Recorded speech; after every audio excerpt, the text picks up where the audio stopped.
Shalom. Today I will be discussing yoga and its occult background. Many people, including many Christians, think that yoga is nothing but a harmless form of stretching and exercise. It is anything but that. Sadly, even professing Christians have bought into this lie. Every yoga teacher is in effect a Hindu or Buddhist missionary, even though he or she may wear a cross, insist that Yahushua is Lord, and protest that yoga is not a religion but science. This is the most blatant of lies.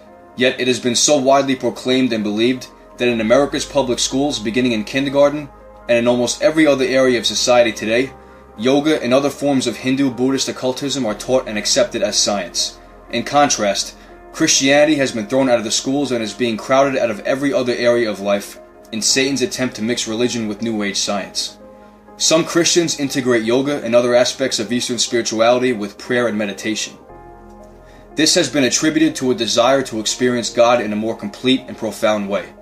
This is utter foolishness. You cannot mix Eastern occult spiritualism, which glorifies Satan, while you attempt to glorify Yah simultaneously. This is like mixing water and electricity. You cannot bow down to two masters. Choose this day whom you will serve. Yoga is from the Sanskrit word yug, meaning union, with the divine or higher self. Yoga is a path for transcending the ordinary mind in order to merge with your higher self or God self. Yoga means to yoke with Brahman, the universal spirit, the impersonal force that the Hindus call God, via the realization of an altered state of consciousness, thereby theoretically releasing oneself from the bondage of endless reincarnation. Yoga comes from the Hindu Vedas. It can be traced back to Patanjali, who was a religious leader. Shiva, one of Hinduism's three most powerful gods, was known as the Destroyer. He's called Yogeshwara, or the Lord of Yoga. Yoga is clearly a New Age concept that is deeply religious and pantheistic in its origin. It is widely practiced and supported by New Age proponents. The New Age movement denies the reality of sin and total depravity and believes that man is generally good and is divine. They teach that there is a God within us, and we are to harness that and develop it through meditation and other metaphysical techniques. They teach that the only thing people need is enlightenment regarding their divinity. They believe that through reincarnation, man is reunited with God. They believe in karma, which is a debt one owes because of his previous life. They also believe and teach the evolution of man as opposed to the creation that is taught in the Bible.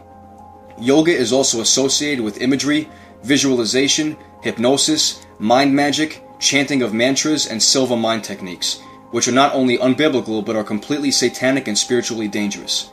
When practiced by professing believers, it allows an external demonic spiritual influence in our lives, which is inconsistent with and disallowed in the teachings of the Holy Scriptures.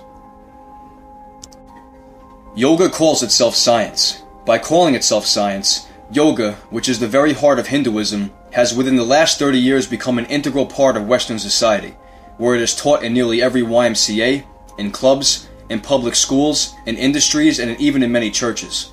Dressed in Western clothing, yoga has gained acceptance in medicine, psychology, education, and religion under such euphemisms as centering, relaxation therapy, self-hypnosis, and creative visualization.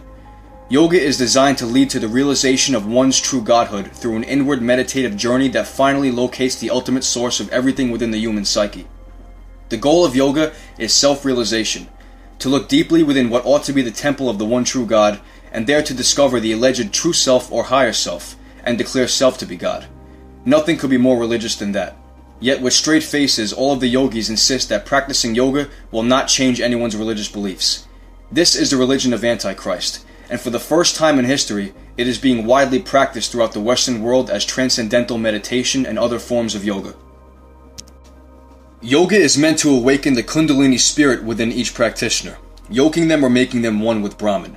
The Kundalini spirit is said to be a snake that is coiled around the base of the spine, and when it is awakened through yoga stretches, it is supposed to travel up the spine to the brain and awaken the third eye or the pineal gland of the individual. The Kundalini spirit is actually a demon, which can be obvious through its snake form. The third eye is an occult term which is often used by Eastern spiritualists to open the physical eyes into the spiritual world. I have known more than a few people who were once involved in the occult who have claimed to open this third eye and have since been tormented by seeing demons manifest physically. The Kundalini spirit is also meant to awaken the chakras of the individual. Chakras are various spiritual pressure points said to be located around different meeting points of the body, points where our spiritual energy flows through.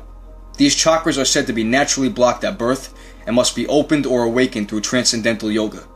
Once awakened, the chakras allow great insight and vision into the spiritual world, leading to the most important facet of Hinduism and Buddhism, total enlightenment or godhood. If someone's interested in physical exercise that is designed to help one's body, he should not take yoga, which is designed for death, and teaches how to reach the state of consciousness where one gets a better reincarnation in the next life. Even the physical positions in yoga come right out of the Hindu scriptures, and are designed to put one into the state of consciousness where you believe and visualize that you're God. Therefore, Christians who think they're getting relaxation and exercise are really getting Hinduism. They think they're getting science, but they're getting religion. It's purposely mislabeled and it's very spiritually dangerous. The deep breathing techniques, such as the ones taught in yoga, are a time-honored method for entering altered states of consciousness and for developing so-called psychic power. Any altered state of consciousness, whether induced by yoga, hypnosis, drugs, or anything else, is the hinge on Hell's Gate and will open you up to tons of unnecessary spiritual warfare. It is very important to take care of your temple, as even scripture tells us that physical training is of some value. However, if a Christian wants to keep in shape, just stick with regular stretching, weight training, and cardio exercises. Beware of any workouts that attempt to employ anything other than basic exercise. As soon as exercise mixes with spirituality, such as many forms of martial arts that employ harnessing your body's energy, also called chi, it immediately becomes demonic and dangerous. It's good to stay in shape physically, but it's much more important to stay in shape spiritually. Keep it simple, and most importantly, keep it spiritually safe.